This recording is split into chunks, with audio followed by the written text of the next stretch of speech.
Shout out to Kop-Ish. Shout out to Kopish, guys. Keep all the good work the up. two legends, Emil Heskey, Howard Gill. Can't get much better than that, guys. Yeah. You know what to do now. Like, comment, subscribe. I'm with legends, guys. Kop-Ish. Hello, lovely people. Hope you're well. Do not adjust your screens, people. We are delighted to be joined by the one, the only, from goal.com, Neil Jones. Neil, first and foremost, how are you doing?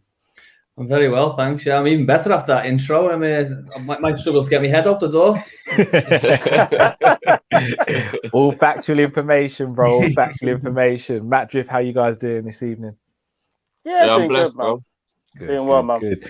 But yeah, Neil, delighted to have you on. Obviously, got a few questions for you. It is that time of the year where your inbox is probably overflowing and your tweet mentions are probably going crazy, asking who we signing, who we not signing. How is this time of the year for you? Yeah, you're right. It is. That is the case. But you know what? It's no different to any other time of the year. With Liverpool, you find out very quickly if you start covering Liverpool that you're busy all the time. And I have a sort of a running joke with myself that it's the most dangerous job in the world to take an afternoon nap with Liverpool, because you wake up and something's happened. They signed someone, or recently I think the stadium news drops, and then you have the Super League drops on a Sunday when no one expects it. When you're preparing for a game on a Monday, so you're always busy with Liverpool, even in June, which tends not to be the busiest month of the season. But yeah, it's gearing up. I think the next few weeks in particular will get busier and busier and busier as we lead up to the season. But I think I can moan about it, but I'd rather be busy than not. And when you're covering Liverpool, you tend to be busy more often than not. Indeed. Well, we found out this season that we have been run off our feet doing live shows, etc. So I can only imagine what it's like for you. You wouldn't swap, would you? You wouldn't swap that for having nothing to talk about for half an hour or whatever. No, 100%. Definitely not. Yeah, I'll be honest, Neil. I think we would have swapped that little period between January and the beginning of March. We would have swapped that period.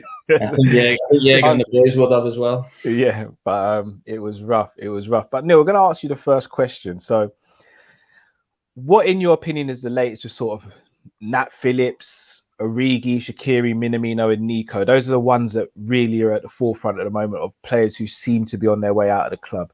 Yeah, well, I'll start with Nat Phillips. I think best of all, because I have published an interview with him today, so I can speak quite detailed about Nat. And it's an interesting one because you look at it and you're saying, well, October time he's going to Swansea in the Championship, and I don't think it would have been mourned particularly. I don't think anyone would have said, "Oh, what are Liverpool sending Nat Phillips down to Swansea for?" And you fast forward it 7-8 months, and now it's big news that potentially Liverpool are going to get rid of him. And I don't think it's a case of Liverpool are trying to force him out. I don't think it's a case that Nat Phillips is trying to force a move. I think it's a case that they're both being quite realistic about the situation, and they're saying that, well, we could keep you around. You could be fifth or sixth choice, but you could get to January and we look at you and you say you've had 6 minutes in the Premier League and you've played a League Cup tie or something like that. And I'm not sure that's what's best for the player at 24 years of age. He's a late starter anyway, Nat, as he told me in the interview. He came into professional football, or he made his debut in professional football when he's 22.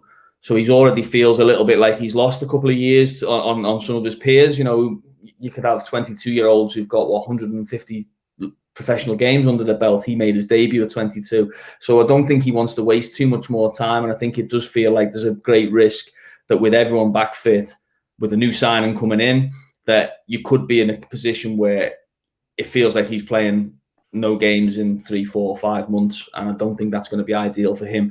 And then on the flip side, you've got Liverpool thinking about, well, we could be getting 10, 15 million pounds for a player who we might have got 2.5, 3, 4 million pounds for 8 months ago. It makes business sense to do that. I mean, would that not be would it not be? I mean, I totally understand you got to think about his point of view because he's a human being, and I think we forget that a lot of the time that they're not just our footballers, they're humans. But from a Liverpool point of view, him showing just how valuable he is. I mean, for me personally, I put him in Team of the Year, and I know a lot of people thought I was exaggerating, but I couldn't think of a centre back that had a bigger impact on a team than the way Nat Phillips had an impact on us in the back end of last season. So, is it not beneficial to maybe just ask him to give us one more year? And even if he is fifth choice, we saw what happened. We've got injuries to big players. We don't know how they're going to be. I'd feel a lot safer keeping him around. He feels like having a guard dog in the back garden right now. Like, I feel safer. Do you know what I mean? Yeah, I agree with you, and I probably am edging towards that opinion myself. If you're asking, what I think about the situation, the thing, I mean, it would be ridiculous if Liverpool were to, no one would forgive Liverpool if they were to find themselves in a similar position next season, having had the warning. If you got to a situation in November where Fabinho and Henderson are playing centre back, you'd be thinking, well, hang on, were you not paying any attention last season? What were you? But I think the way you'd look at it is Fabinho and Henderson were both picked ahead of him at times last season when Liverpool didn't have centre backs. Reece Williams was picked ahead of him on occasion. I mean, I think Reece is probably likely to go out on loan himself, I would imagine. So maybe we could take him out of the equation. Ben Davies was signed and hasn't had a minute in the team yet. Then you've got the new signing and you've got the three coming back. That it's finding that balance, isn't it? It's finding the balance between having 10 centre backs and 0 centre backs, and Liverpool are sort of, they're in that middle ground. I think the biggest variable, personally, in amongst it all, is not necessarily, the way Nat played. I think it's the idea that you say, oh yeah, when everyone's fit, but everyone might not be fit at the same time. So you might, Joel Matip comes back from an ankle ligament injury. Great, yeah, Joel Matip's back, and then he gets a calf injury. Or Joe Gomez comes back from a really serious knee injury, but imbalanced a little bit, maybe doesn't adjust to the training load, pulls a groin, and he's out for a month. And they're not massive injuries, they're not massive blows, they're not season ending. But you're without Joe Gomez suddenly for a month, and then you're looking and going, actually, you know what, Fabinho's on the bench as a centre half option here, or Henderson's, the next in line. So I would edge towards that. And I think maybe January might have been the more, if you say to Nat Phillips, look, we'll have a look at it in January. If you haven't played a minute in January, we'll get you out. I don't think he'll lose too much value. I think the risk for Liverpool is maybe some of them buyers aren't there in January and they go and buy someone else before the end of this transfer window. And then all of a sudden you've got a player there that you say, yeah, we're ready to let him go. He wants to go. We're willing to accept this much, but there's nobody there who needs him or wants him at that time. I think that's the risk that Liverpool are trying to offset. Yeah, see, in regards to, because I was even thinking about Konate as well. Do you think the Konate deal has maybe made Nat Phillips think, yeah, do you know what?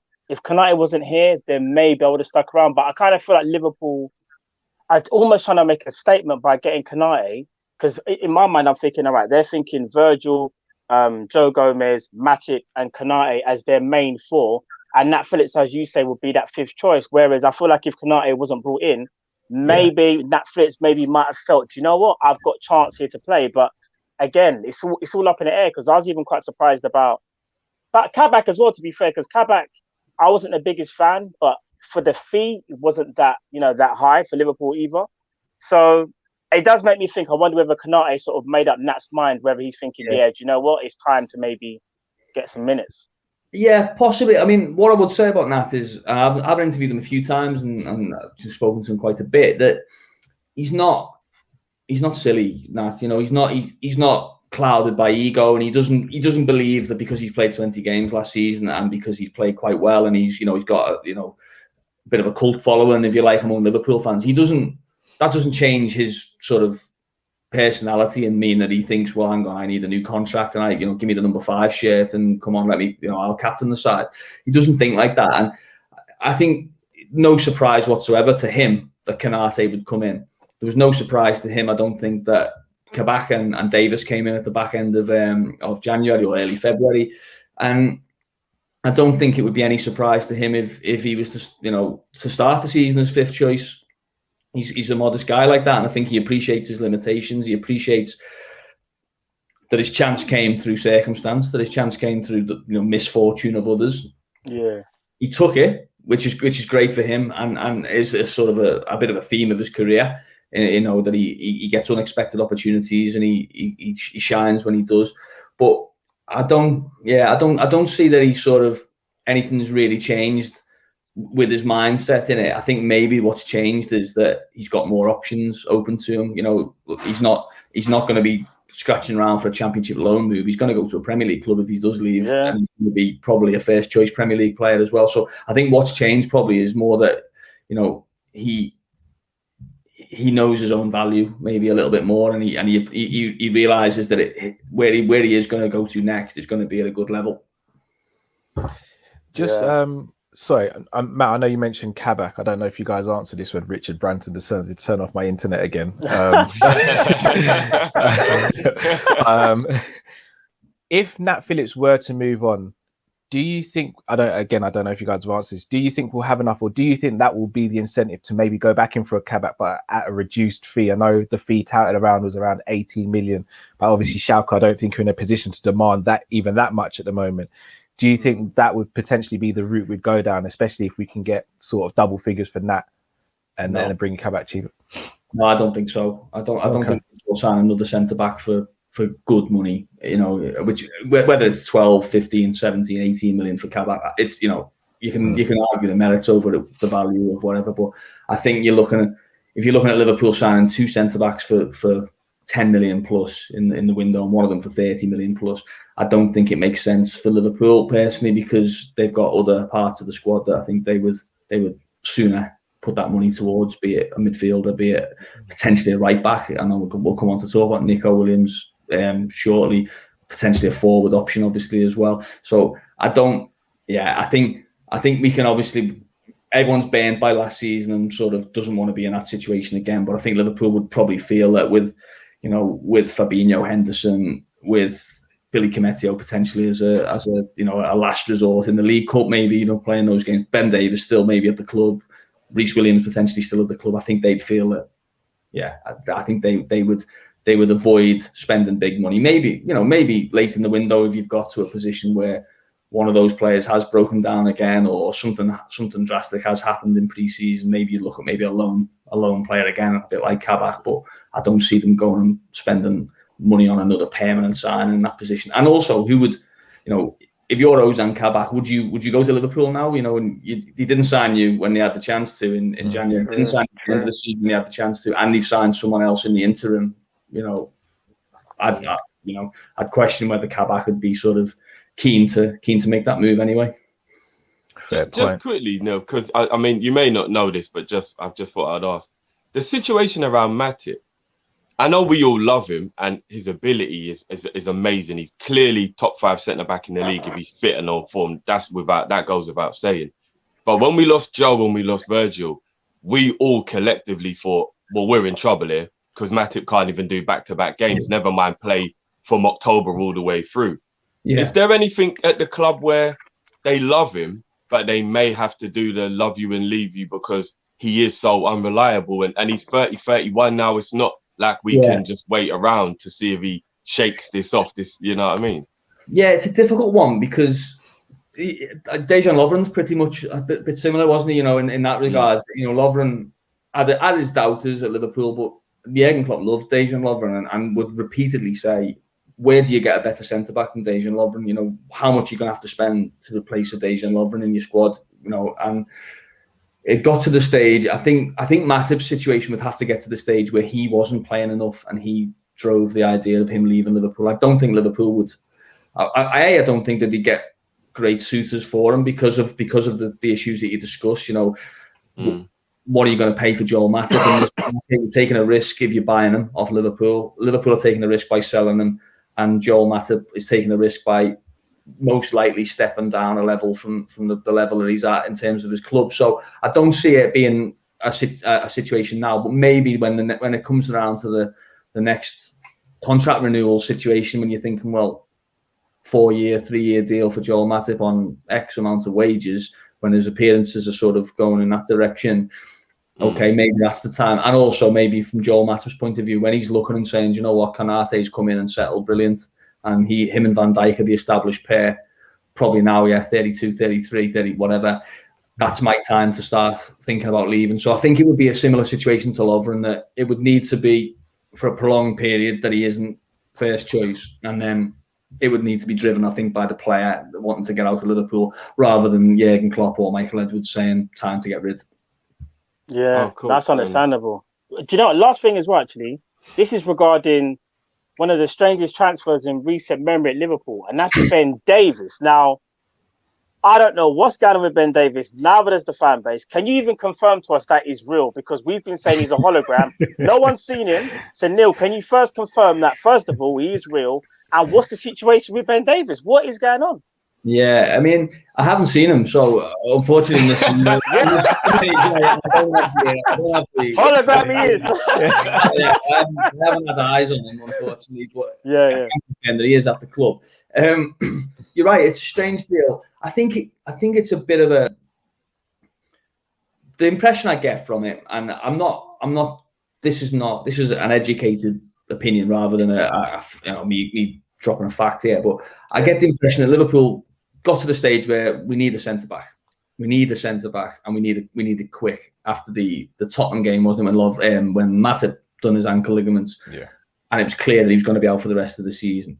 I think Liverpool got to the stage of like, what are we going to do? What are we going to do? Bang, right. Ben Davies is an option. There we go. That's sort of in the bag, and it's almost a little bit like the game show where they sort of say, well, you've got that. You've come and you've got your 50 quid.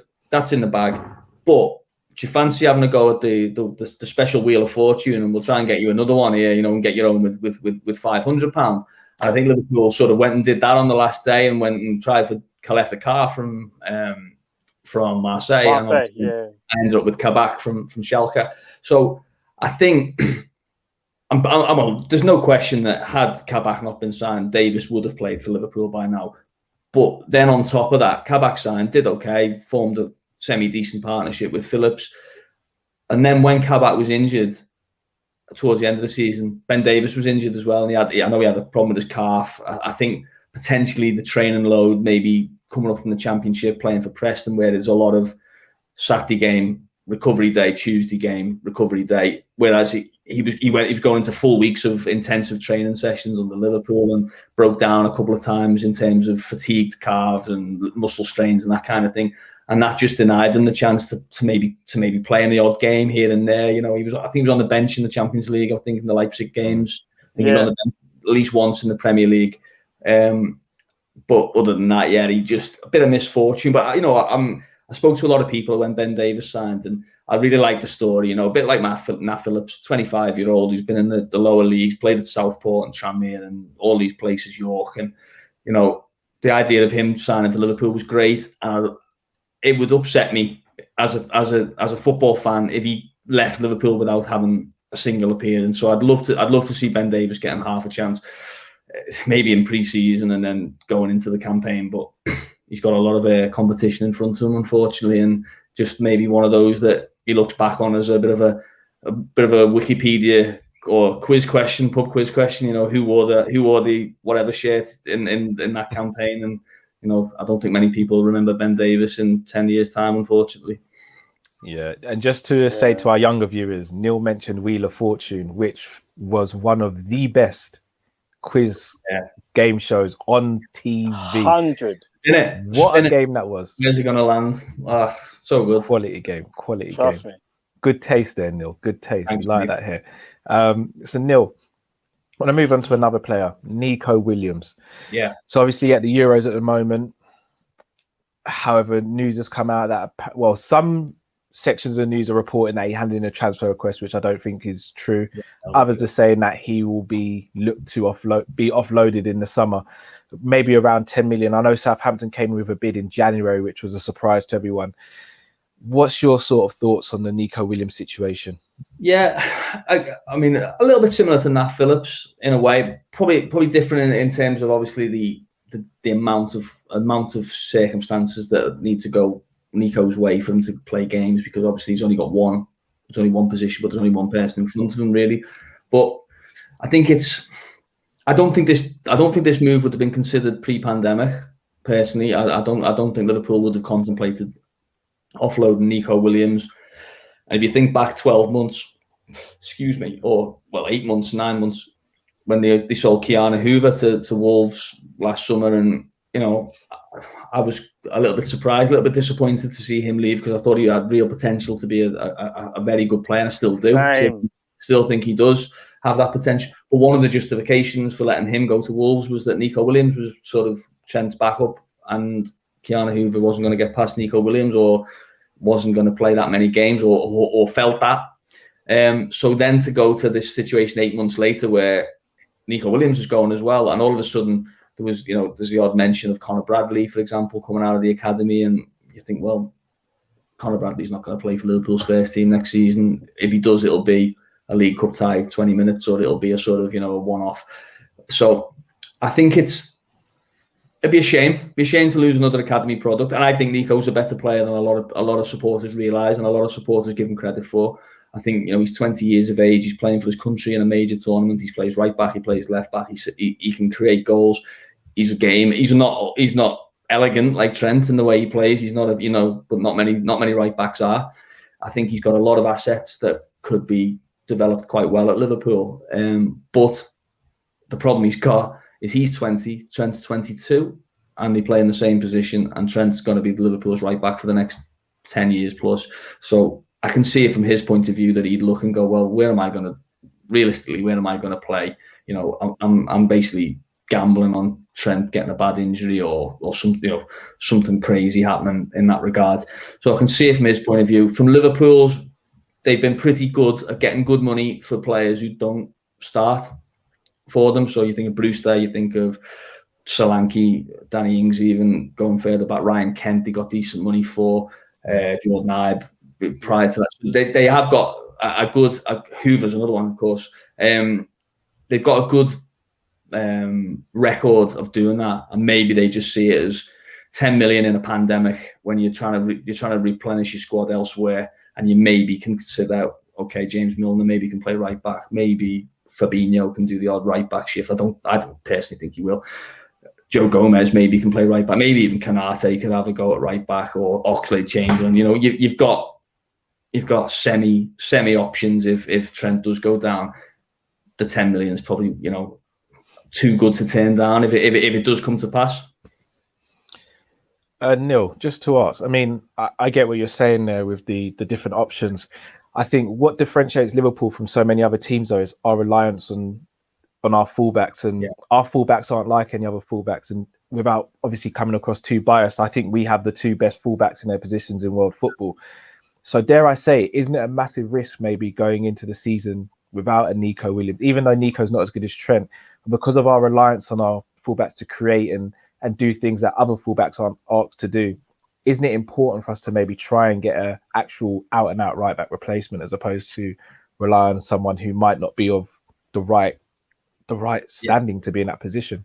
Yeah, I completely get that. And, I think we've seen it, haven't we, in the past, really. We've seen Liverpool suffer when Robertson hasn't played the game and Milner's played at left back. And no disrespect to Milner in that regard, no criticism of Milner in that, but he's not Andy Robertson. We've seen it with Neco playing at right back in games, and thinking, the amount of space Neco got there, if only Trent was playing, because he'd have done this and this and this. But it is the risk, but it's also the problem that you have when you have world-class players sometimes, and you're not City or Chelsea or Real Madrid or Paris Saint-Germain, and you can't just say, well, do you know what, we'll have two brilliant right backs, and if one of them moans, then fine, they're getting 150 grand a week, that's fine. Liverpool have to do it a little bit differently. They have to have a bit more of a hierarchy, if you like, in the squad.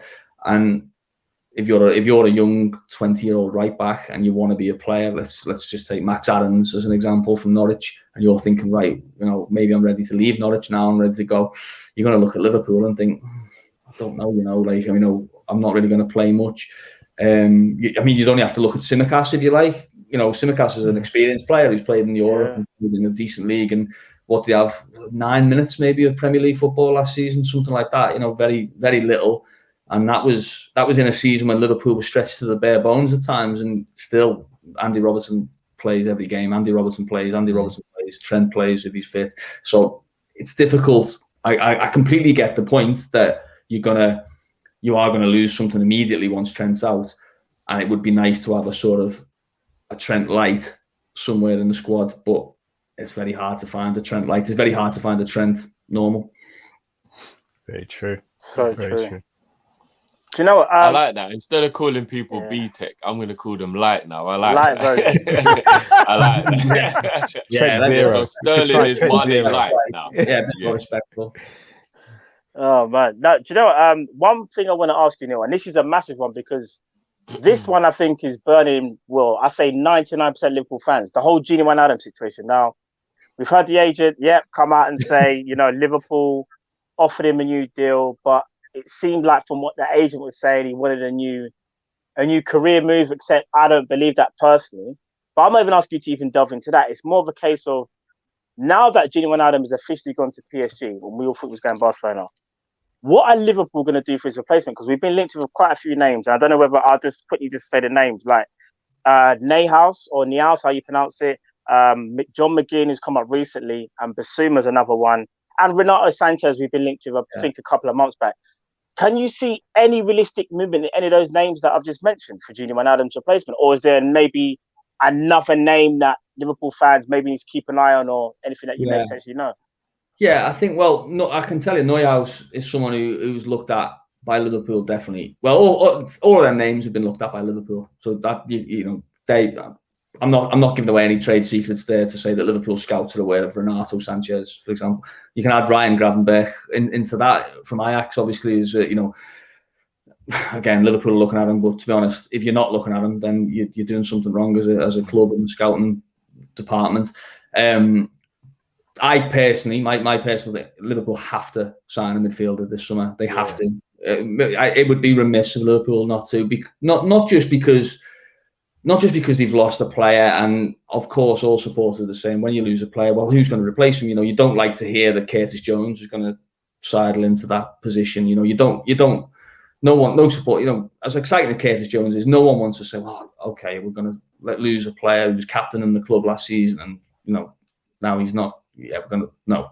So, but the thing with Gini is it's the sheer amount of games he played. He played 227 games. He averaged in his last 4 seasons 49 games a season. He was playing. Crazy. It's crazy. In midfield, and he was not bad either. By the way, as much as he had a dip last season, and there was a moment where I think people were getting on his case a little bit, certainly on social media, which is just the way of it. But he was of a high standard as well for the majority of those 200 odd games. He played every position. He played left of a 3, played right of a 3, played deepest of a 3, played centre forward. He played left centre back. If you needed a big goal, he didn't score many goals, but he scored big goals. If you needed him to keep the ball when you're winning 1-0 and you need him to just buy a bit of time, he can do that. If you need him to up the tempo when you're chasing the game, he can do that. And you're losing that from your team. As much as you've got Thiago coming through, you've got Curtis Jones developing into, I think, will be a very, very good player. You've still got Jordan Henderson and Fabinho. You're losing someone who played as many games as any other player in the squad last season. Mo Salah and him were the two highest. So the idea that you can sort of say to Alex Oxlade-Chamberlain and Naby Keita, right now is your time, I don't think it's as simple as that, because they've had chances to do that. They've been at the club while Gini's been at the club, and they've not been able to do that. Last season, I think they played 9 games between them, 9 starts in the league. It might even be fewer. But I mean, and suddenly you're going to say, right, you're not just going to play more than that, but you're going to replace the guy who starts every game. I can't see it happening. So I think Liverpool have to find someone durable, someone who's got room to develop, someone who can play a few different roles in midfield, and someone who's potentially going to be able to start games, many games for Liverpool. And it's not easy. I think if the names you give me there, I would say Bissouma and Neuhaus are the two that I would keep an eye on more closely than others. I don't particularly, I might be wrong, I'm setting myself, I don't think Renato Sanchez is going to be the guy who's going to come into Liverpool this summer. I think Villa aren't going to sell McGinn. If Villa are going to sell Grealish this summer, they're certainly not going to sell McGinn at the same time. And I don't think the fee I don't think the fee works for Liverpool in that regards either. So, but I'm 100% of the belief that Liverpool should sign a midfielder, and I'm pretty strong in me feeling that I think they will. Okay. Just on the back of that, Neil, and again, maybe I'm being way too optimistic here. Is there not an argument to say that we potentially need two midfielders? Because you said Ox and Cater, between them, only 9 starts. Could it not be conceivable that maybe the club look to move Cater on potentially this summer, and then we'd have to bring in 2 centre midfielders, one to replace Genie, one to replace Cater? Sorry, Matt. It's all right. Is Matt a Cater fan? Yeah, he is a Cater fan. I'm gonna get told off for this. The worrying thing is, and it's a wider issue really, but Cater's getting to the point where you're going to have to do something with him, because you're either going to have to give him another contract, or you're going to have to say, well, you're going to have to go, because I don't think Liverpool, he cost £50 million, Naby Keita. People forget quite a lot because they've had so much success that if Liverpool have been struggling over the last couple of years, I think people would have been saying about Naby Keita, God, what a symbol of failure, that he would be.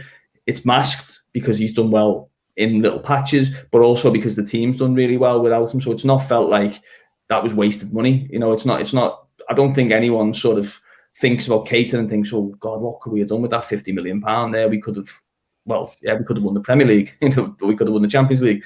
Yeah, we did.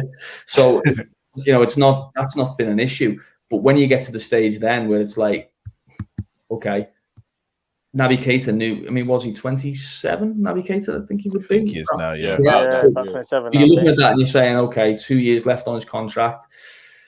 You say you left it 12 months, and you started negotiating a contract. You're saying 28-year-old Naby Keita, who's been at the club 4 seasons and never really played more than 5 or 6 games in a row, and then you're sort of going to say, right, we're going to give him a new 5-year contract. It doesn't really add up, does it? On the same tone, I know I'm saying this a lot. Where do you sell Naby Keita to? Where do you sell Naby Keita on the back of being a £50 million player who hasn't quite delivered £50 million performances? You either have to take a massive hit, or you have to take a massive risk by loaning him somewhere and hoping that he just reignites, like a bit like Renato Sanchez potentially, where you just sort of you say, well, what are we going to do? Send him back to Germany and hope that he really recaptures some of his form, and then you can build his value up. But even that's not guaranteed. And then you've got the issue. Then the risk with that is you're struggling, and all of a sudden people are saying to you, hang on, there's a guy in the Bundesliga there who's still contracted to the club, and he's absolutely ripping it up.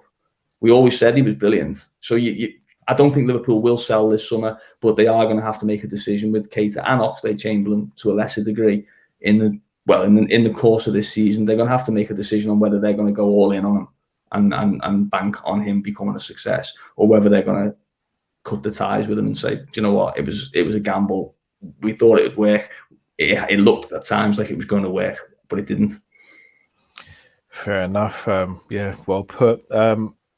Another centre midfielder who is at the club, but obviously less of a household name, Leighton Clarkson. So going into the summer, many people thought that he may have been promoted to the first team. However, it looks as though he may be going to Blackburn on loan.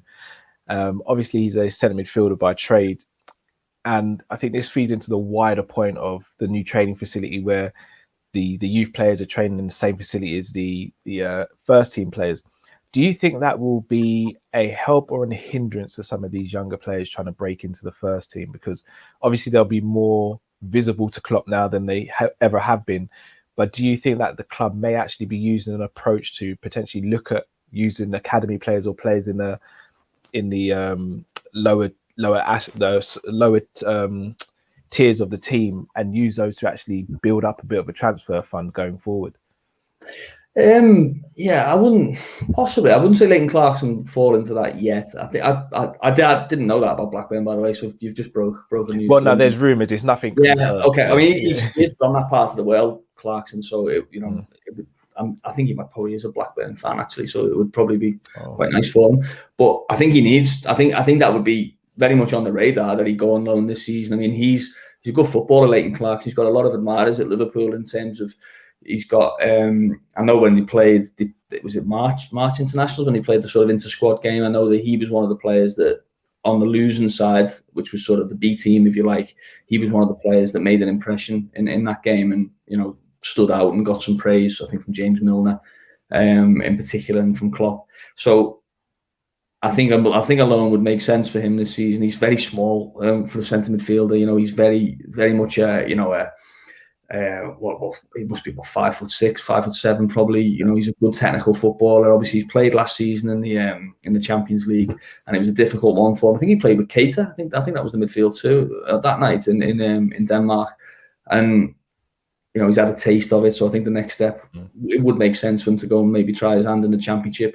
Liverpool got good experience with Harvey Elliott at Blackburn last season, so yeah, that would obviously tie in to that. To the wider point about, I think it'll benefit the young players personally, because they're going to be training more with the first team naturally, because when you've got a shortage of players, it's so much easier to just shout over the fence and say, listen, send me a right back, send me a centre forward here from your under 23s, rather than having to send a taxi to Melwood to take them 5-6 miles up the road. I think there's going to be a lot more cross pollination, if you like, if you want to call it that, between the academy and the first team. But what it does mean, and what I think you will start to see happening more, is it means that these players, you're not just going up once in a month and catching the eye, and Jurgen Klopp says, "Oh, he was quite good." If you're there 2 or 3 days, then you've got to be on it, because if you're not, you're not going to make it at Liverpool if you can't handle training. And you look at the players that have come through Liverpool the last recent years. I mean, Curtis Jones is a great example, but Neco Williams is a very good example as well, and Keanu Hoover. They made an impression in training immediately, and it was one of those almost a bit like, you're going nowhere, basically. Thank you, we'll take you, lovely, and you can come and play with us. Ben Woodburn was a bit like that, when in a sort of forgotten world 5 or 6 years ago, but he did that as well. And that's the test for these young players. You're going to get more chances, but you're going to have to take them, and you're going to have to take them quickly. Yeah. What is the situation with Woodburn? Because when he broke out and he scored that goal against Leeds, we were all speaking about him like he was going to be the next Michael Owen, and unfortunately just hasn't worked out for him. What actually has happened? Yeah. I know, it was great. I remember speaking to Alex Inglethorpe around the time he scored that goal, and he said, I think Ben's got the potential to play hundreds of games for Liverpool's first team. That's how he put it. And Alex Inglethorpe's not that type of person who goes for that. I remember speaking to someone else at Liverpool who said, I asked him, where's he going to play? What's he going to be? And he said he's a bit of an Aaron Ramsey. That was the sort of the way it was put. He'll be that type of player, a bit of everything in midfield, and he'll get you goals, but he'll also be a really nice footballer and work hard and do that. And he's had nothing but bad luck, personally. I think I'm not 100% sure, but I'm quite sure. I think his last game for Liverpool, the last game he started for Liverpool, would have been Stoke, when him and Trent both played. I think Liverpool played 3 at the back, and they were getting beat 1-0. It was Firmino scored that goal where he volleyed it and whipped his top off. Ben Woodburn started that game, and from then he was taken off at half time. I think Trent, I'm not sure if Trent was as well, but I know they both struggled in the first half, and Liverpool were getting beat 1-0. And from that day, it just hasn't gone for him. He didn't get out anywhere. The following season, he went to Sheffield United, the year they were promoted, and didn't get in the side. Mark Duffy, a Scouse lad who was released by Liverpool, kept him out of the side, and it didn't work out. Then he goes to Oxford, another level down, and breaks his foot just as he's played a few games and starting to settle into a rhythm. Breaks his foot, comes back to Liverpool, clearing session before he goes back to Oxford, breaks his other foot, same injury, other foot, and you've lost the season. He got back for Oxford, I think, for the playoffs. I think he took a penalty in the playoff semi-final, but another failed loan, if you want to call it that. And then last season he goes to Blackpool under Neil Critchley, and you think, that could be perfect. Neil Critchley knows him well. He's going to do this. I think he catches COVID, suffers quite bad with it, and by the time he's sort of recovered from it, Blackpool are on a decent little run, and they've got a team settled, and he can't get in. And it's, it's not woe is me with him, but there's just little sliding doors moments that maybe, you think, oh God, that could have gone a different way for him there. And, I watched him a few times at the back end of last season playing for the under-23s, and you saw those little flashes. You saw why someone said he was like Aaron Ramsey, and you saw why you mentioned at the top of the show you thought he was going to be Michael Owen, and you saw all those little bits. But then you remember that you're in the Etihad campus watching an under-23s game, and this is a 21-year-old who made his debut for Liverpool 5 years ago, and you think, where's that 5 years gone? It feels like a waste. But thankfully, he's young enough to make a career somewhere. It won't be at Liverpool, I'm pretty certain of that. But I would love nothing more than to see Ben Woodburn go and find himself a club and start playing some football and showing just why so many people, and people like me, wrote so many articles about him 4 or 5 years ago saying he was going to be the next big thing. Fair dues. It is a shame. It's probably the horrible side of football that you see these youth players come through and you think, they're going to make it, and then they don't. It's heartbreaking. I think what's horrible as well sometimes is, and it's not, I'm not blaming people, but do you know when you talk about like a Curtis Jones, for example? So when Curtis Jones starts playing well and someone gives him praise, you'll always get them people who'll say, well, Ben Woodburn, you said about Ben Woodburn, and I don't remember Ben Woodburn, or remember Ovia Jaria, or remember X, Y, and Z, and they're almost used as like this sort of, example of don't trust this opinion because Ben Woodburn, and they don't deserve that. Ben's a really popular guy with the coaches. No issues with attitude, no issues with anything like his preparation or anything. He's simply just had couple of bad decisions from him and the club, I think, with the loans, and a couple of bad injuries, and time taken away some 2 or 3 really potentially good years of his career. Real shame. All right, so we've spoken about defence at length, we spoke about midfield. Let's get to the business end of the pitch now. To the juicy bit, yeah. So is it going to be Haaland and Mbappe, Neil, or which one would you prefer? Which one do you want? I'll ask you. Who do you prefer? Yeah, who do you prefer? That's a good question. That Mbappe's going to win Ballon d'Ors, isn't he? I think. I'm not going to lie, Neil. For a split second, I thought you said Mbappe is going to be the one we sign. And I was, breaking news. Press that button. You see me act a way that no one's ever seen me act before. Well, no, Mbappe is probably going to get to a higher level just overall, but probably Haaland would make a bigger difference immediately to Liverpool. I think if you literally just parachuted Haaland into Liverpool's team now, I think the difference immediately would be huge. But unfortunately, I don't want to turn people off the show. But it's difficult to see either of those two coming to Liverpool, certainly this summer and possibly in the future. But it is the business end, isn't it? We can all still dream. Yeah, so I mean, I'm still dreaming of Harry Kane, even after see Man City putting in those bids. Oh, really? Yeah. Well, I mean, we saw last season that barring Mo Salah, Firmino and Mane really struggled in front of goals. Jota obviously got an injury at a really bad time when he was in really good form, and even when he came back from the injury, he still scored a couple of vital goals for us. Do you think this is a season where we start to see the end of that famous front three of Mane, Firmino and Salah? And if so, who do you think is the one that really loses out on game time? Yeah, I do think that, yeah. And I think it's hard, isn't it? When something's been so good that you do cling to it, and it breaks your heart, doesn't it, to sort of say that, Firmino needs to go off the side or Mane needs to go off the side. Because of what they've given to the club and to the fans and all those memories, and everyone will have a different favourite Sadio moment, favourite Firmino moment. But I do think, it's unusual, isn't it, for 5 seasons of the same front three to be going on, playing the same way as well. I mean, I'm not saying that they've become stale or whatever, but they don't. It's not 5 seasons, of where they were 20 and now they're 25 and they've completely rounded off the game. They've always been in their peak, really. They've always been the player that they are, really, that they are now. So it's quite predictable, but good and well class, but also predictable. You know what you're going to get if you're an opponent from those three. So I do think Liverpool do need to start thinking about what's the next step. Who's going to be? I think Firmino's the one who's in the danger zone. Personally, out of the three, I think he's the one that's we might see him dipping in and out of the side. And I actually, to caveat that, I actually think it could benefit him quite a lot to have him just dipping in and out of certain games and not playing every single game. And then people going, Firmino's played 37 games and he scored 8 goals. If you start, I don't think his goal scoring will suffer by the minutes he plays. Almost, he'll score at the same sort of rate he always has.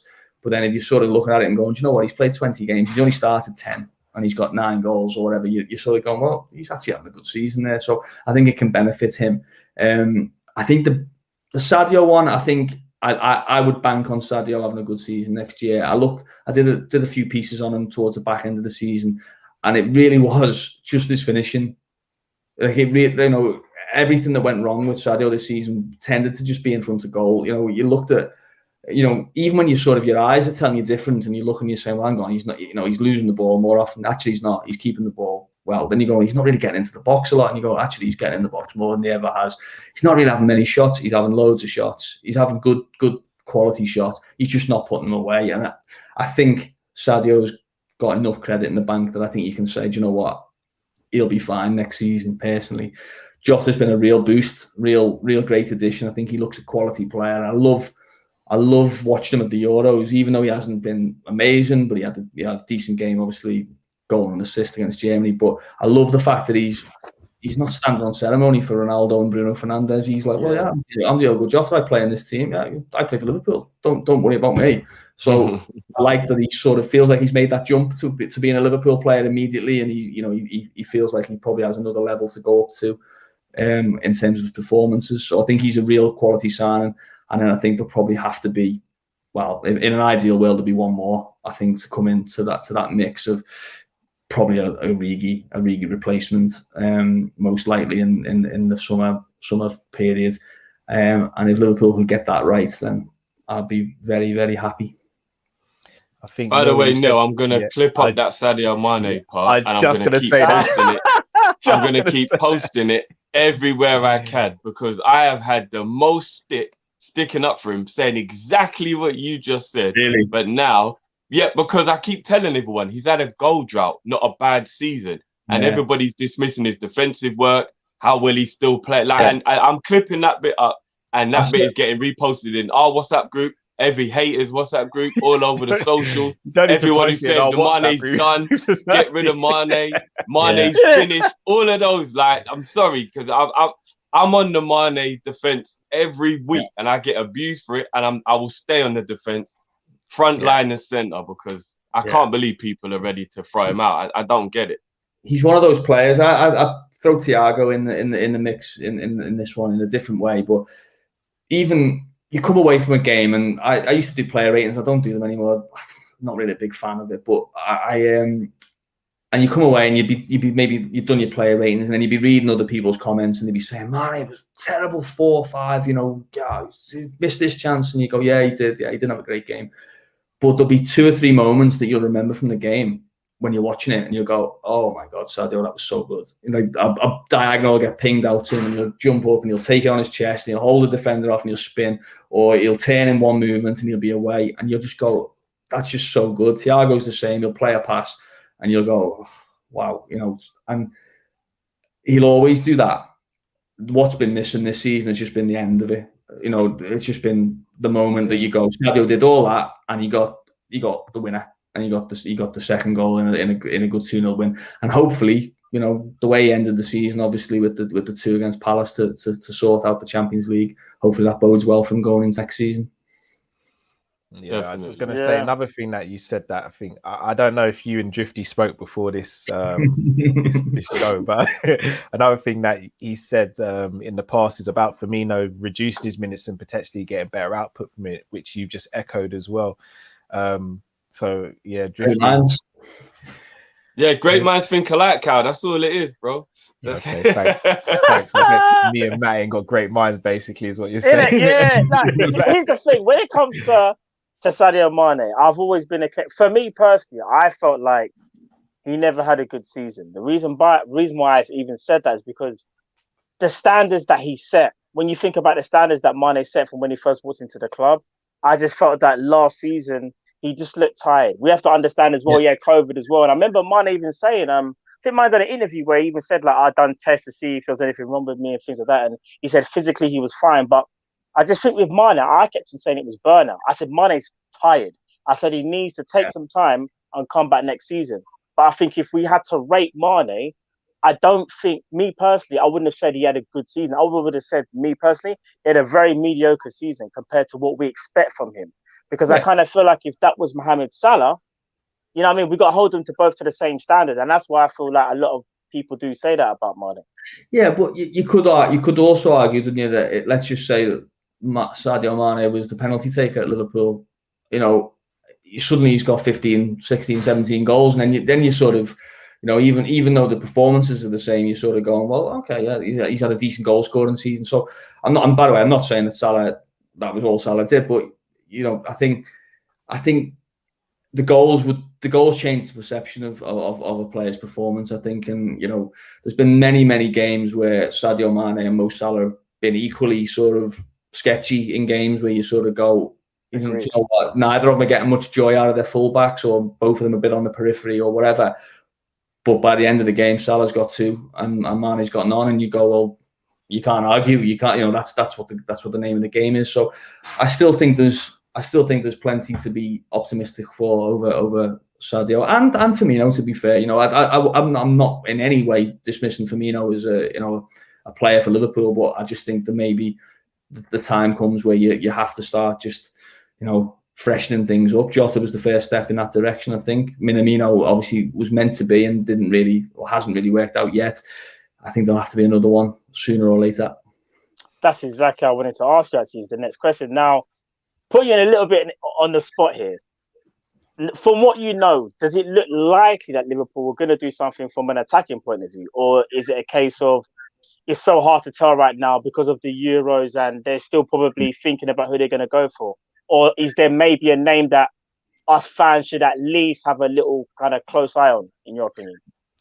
Yeah, I think in an ideal world, Liverpool would be looking to bring in an attacker, especially because a lot of the players that they're trying to sell are attackers. If you think of Wilson, you think of Shaqiri, Minamino, probably Origi's in that bracket.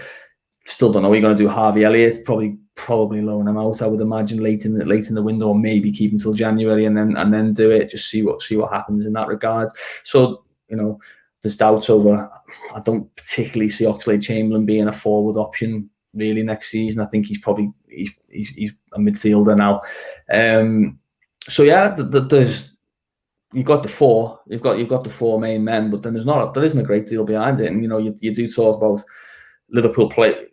It used to be the thing, then the people used to say you need 4 strikers. Manchester United were famous for it. Cole, York, Sheringham, Solskjaer. You need 4 strikers. But that was when you played 2 up front. Teams play 3 forwards. Liverpool play 3 forwards. So you probably need 6. You know, certainly 5. You probably need 6.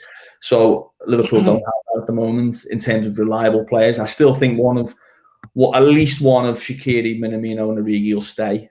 I think, because I don't think it's a good idea to sell all 3 personally, when you could very well need them, certainly off the bench or certainly potentially in games. So I think one of those will stay.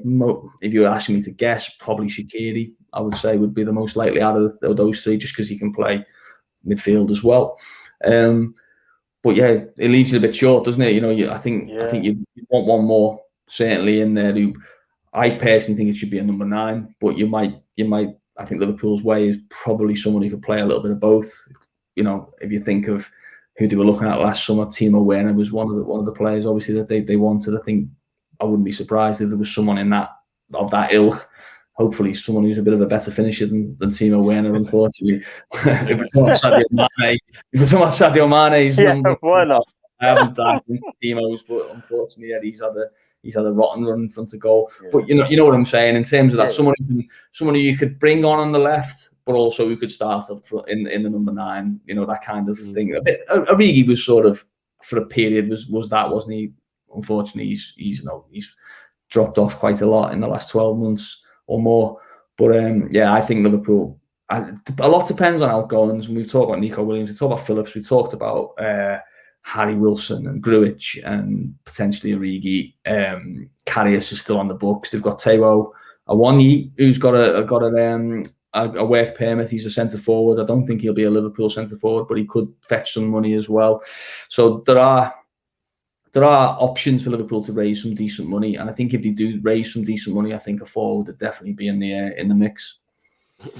So just quickly, no, and if you don't know, then obviously it's completely fine. But I need to, because that's the other guy who I sit firmly on the defense committee of, is Divock Origi. So these lot know that I was gonna ask this at some point. I personally am of the belief that ability-wise, he is a very, very talented player who, if given the chance, would prove it. And that's why I'm kind of at the point now where I'm like, if he's got to go to a Wolves or a Newcastle to prove it, then so be it. I'll enjoy him over there. I prefer when he's a Liverpool player, but I'll enjoy him over there. So not just waiting for his statue to be built for his Champions League exploits, but what is there that kind of has gone wrong? Because as far as I'm concerned, he seems very professional. I think he's proved he was always trying to keep himself fit and ready, and he was definitely valuable at key points during a lot of the time he's been here. But is there anything that's actually happened why he seems to have just completely fallen out of favour, and now even when we need a striking option, he's just not used? Yeah, I think it's a human nature thing. Personally, I don't. Again, this is an educated comment rather than speaking from conversations I've had with people or whatever. But I think you can do the backup role. Yeah, you can do the backup role for 2 seasons. I mean, he was out the club pretty much. He went to Wolfsburg, didn't really do a great deal there. He didn't really play a game basically until he scored the Pickford goal, did he? He was sort of. I actually remember that day typing the tweet, Origi's coming on, and the raft of replies was just like, "Oh, great, that's going to help matters." What are we doing that for? And obviously, he goes and gets the winner, ends that season by scoring some massive goals in massive games, and it's great. And maybe you get another season out of that where you think, well, do you know what? I love that. I love being that man who came on and scored in them big games. But then as the next season goes on, you're not really doing that, and you sort of, you get your Premier League winners medal and great, and it's all that, but you're not having those same unbelievable highs, because let's face it, it doesn't really work like that, football. There's not many players who there's a couple obviously spring to mind. We won't name the names, but there's a couple who make their career out of being a super sub for the majority of their career. And then you get to a level where maybe your motivation isn't high, maybe your confidence isn't high, maybe then your fitness isn't as great as it should be, so you're almost not as ready to come into the odd game when you are called upon. Then you've made a bit of a rod for your own back with your expectations. So when you come on and don't score in a game, people are saying, "What's up with Origi? Like, what? We brought him on to score in the derby. He's not scored. What's happened?" So I think I'm of the same opinion of you. I think he's a very, very good player. I listened to a podcast recently with Andy Lonergan, who was at Liverpool, obviously the title-winning season, and he said, "You've never seen anything like him in training." And he said, and I used to say to Divock, "What are you doing? Why isn't that what the world sees all the time from you? You are that good." I've heard people say that they've called him. I've heard him called Divock Drogba. In training sessions where it's just like he's that sort of type of player that if you flick a switch with him, sometimes he can just be unplayable. But unfortunately, Liverpool haven't been able to see that consistently enough. They've had the moments. We'll never ever forget the moments. But I think it's reached a point with Divock that, for his own benefit, rather than just become this sort of cult hero at Liverpool, which he'll always be regardless, maybe he can also go and become a serious Premier League player, getting 15, 20 goals a season somewhere else. Yeah, I mean, that's exactly what I was saying to the guys. I think it was just he can't be bothered to keep motivating himself to be second best anymore. So yeah, once again, guys, did you hear that? I'm not gonna lie. I'm starting to think there's a conspiracy going on in that. I genuinely am. Let me check those DMs.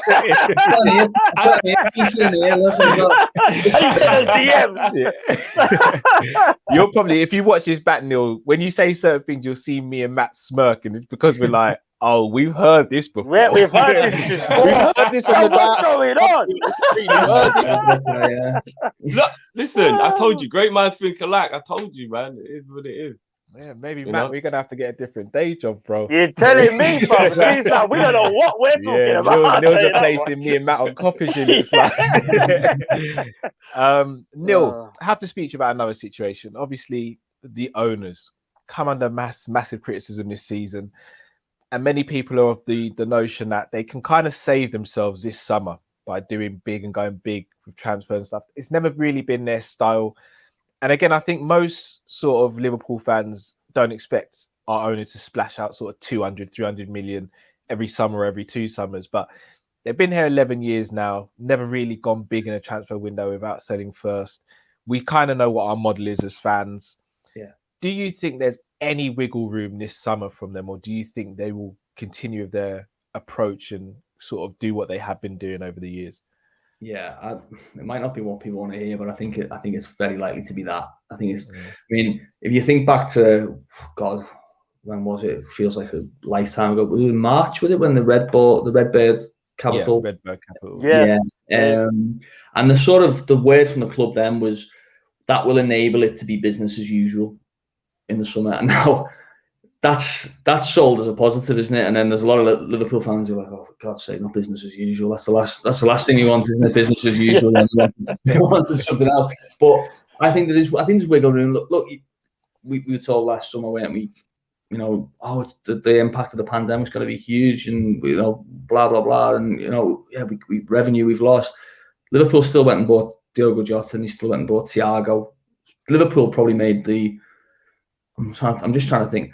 Apart from Chelsea, Liverpool probably made the best signing of last summer in terms of the profile of the player that they bought. They bought the best player of that summer transfer window. I know it didn't work out necessarily in that regard, but so there is wiggle room there, 100% that Liverpool can buy a few first-team players.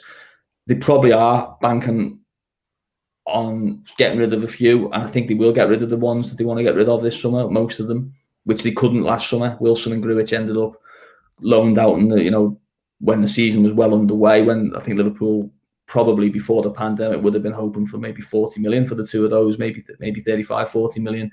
That was never going to be the case in a coronavirus world. I think I know what you're saying about the top. You said right at the top there, you said the owners can save themselves. I don't think they feel that. I don't think they think that way.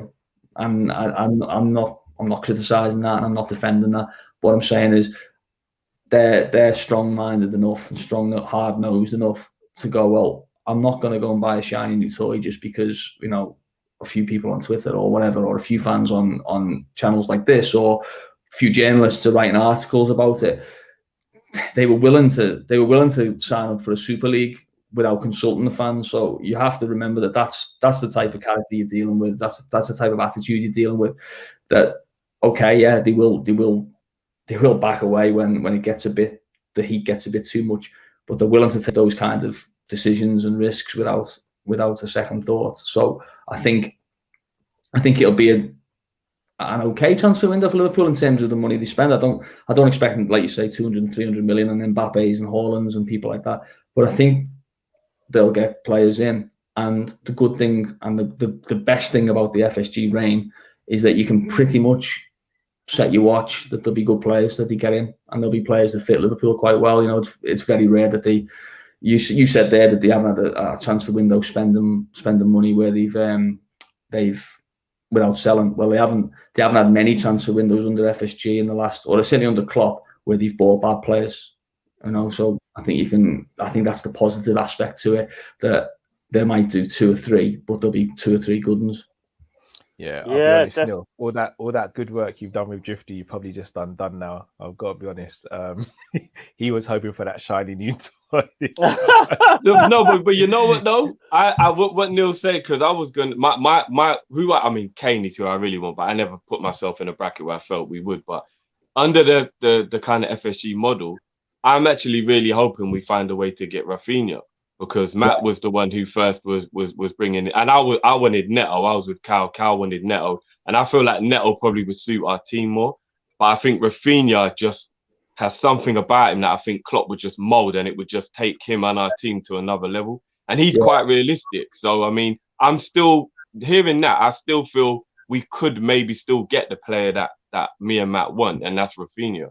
Well, I'll drop you a little sweetie. She has an agent with Fabinho, so there's a dialogue there from the club and the agent. Okay. Oh, exclusive. okay. Here, there you go. Lovely cushion headed to Jones. Yeah, I agree. And you look at where Liverpool have bought their players from. Thiago's side, they've bought the players from Wolves and Southampton and Roma and sort of teams in the tier below. I think if you were looking for, if I was a scout and I was saying, can this player handle playing in our style of play? I think Leeds would be a team that I'd look at and say, well, you can handle playing for Leeds United, you can handle playing for Liverpool. And Rafinha's been one of Leeds' better players this season, certainly. So let me just, before we go, I'm just going to clarify something. What you're saying right now is, not definitively, but there is a slight possibility that Liverpool could, maybe try do a deal for Rafinha. If there's one person maybe we should look out for. Or yeah, well, I'm not saying that they will, but listen, if I woke up tomorrow and it was Liverpool signing Rafinha, it wouldn't be like, what? It would be, yeah, that won't make sense. Yeah, same with Neto. To be honest, if it was Pedro Neto and you read that the next day, I think I'd go, yeah, that's a Liverpool type transfer. If Neto didn't get the injury, do you think Liverpool would have tried to go for him this summer? Possibly. I mean, yeah, it's the danger, isn't it? Becoming, the new discount cards, isn't it? Southampton, it used to be, didn't it? One every summer. We'll have one of them, and eventually the club starts to get a little bit like, all right, mate. There's another shop down the road there, I think that. But listen, it's been taken away, hasn't it, by Neto? He's had a bad injury, and it's really sad to see that, isn't it? A player like that, 'cause he's great to watch. Great footballer to watch, and I don't think you look at Wolves and they're going to have a new manager coming in this summer. They're hopefully going to have, fingers crossed, Raul Jimenez back playing after missing so much. So I wouldn't have thought they'd be looking to sell too many of their star assets. But every player has its price, I suppose. Yeah, definitely. Last question, Neil. If there was one name Liverpool fans should look out for in the very near future, who would you say that name should be? Put you on the spot a little bit, but if you just had an inkling or a name that you think, do you know what? Keep an eye on this one. You never know. Yeah, I mean, Rafinha would be quite high probably on that, but I would say, I mean, look, if you're looking at players who immediately, again, like I say, you look at a link and you say, yeah, I'd say Basuma from Brighton. As soon as I saw that, I thought, yeah, Wijnaldum, Basuma, yeah, sort of fits. Don't think his price will be massive, 25, 30 million. No, it's ridiculous, isn't it, when you say things like that? Not a massive price, 25 million. But it's not the most inhibitive price in that he's got Premier League experience. I wouldn't be surprised at all if Liverpool were in quite hard for Basuma later in this summer, but we'll wait and see on that one. Definitely. That's my summer set right there. Konate, Basuma, and Rafinha, and I'm all right with that. Yeah. I'm good with that. I'll go into next season well chuffed with that one. So. I'll be happy. And Sadio firing, yeah. And Sadio firing, Thiago spraying in the midfield, Virgil back. Listen, I couldn't ask for more. I couldn't. And Divock Drogba leading the line. Oh, don't do it to me, bro. Don't do it to me, bro. That could be the new signing, Divock Drogba. Yeah, you get it. I'm telling you. Just like a new signing. Didier Origi, oh my days. Listen. I can't wait for that one, boy. That would be some dream. But Neil, gotta say a massive thank you for coming on. Really do appreciate you doing some great stuff at Goal. Anything you want to promote for yourself? Anything you've got coming up that you want to tell the people about that we can support? No, I mean, I had the Nat Phillips interview today, which if you haven't checked that out, hopefully you do. He's a great talker, great guy, so it's nice. It's nice sometimes to interview people in football who've got something to say rather than people who are trying to avoid telling you things and talking openly. So that's really good.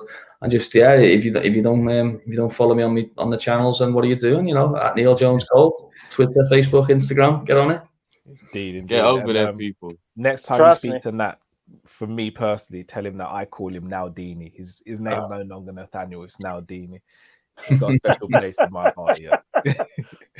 No, remember it's Virgil Nat Phillips, isn't it? Didn't we settle on Virgil Nat Phillips? Well, me personally, I call him Naldini Filipino.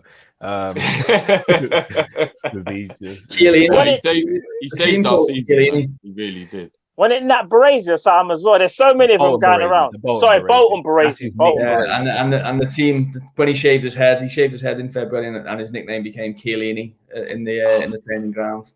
There you go. There you go. Saved our season. What more can I say? I hope we keep him. I really do. But we'll see.